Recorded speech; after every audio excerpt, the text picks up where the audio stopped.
mi amor y yo soy tu vida. Dime, ¿quién es el padre de tu madre? Sé distinguir un perro de una gallina. Yo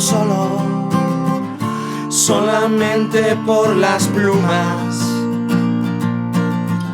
Si tú eres sola en el mar y adiós en el infierno, te vienes o te vas, te mojas o te quemas.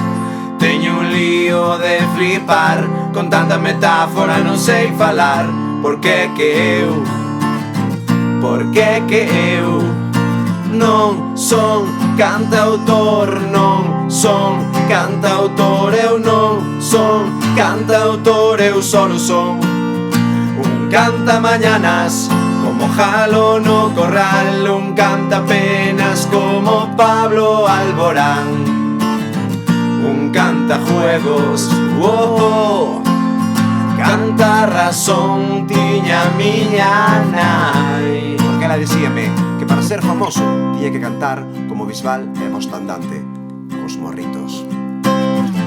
Si tú fueras virgen y yo San Pedro, seríamos dos personajes bíblicos. Si tú fueras ave fénix y yo un centauro, seríamos dos animales místicos. Y si tú fueras Fran, y si tú fueras Fran, y si tú fueras Fran, y si tú fueras Fran, ¿sabes qué pasaría?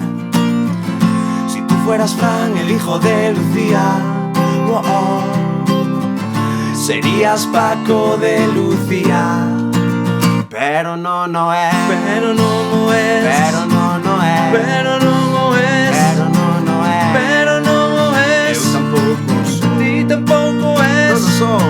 Non son cantautor, non son cantautor. Eu non son cantautor, eu solo son un cantamañanas como Jalo no Corral, un cantapenas como Pablo Alborán, un cantajuegos,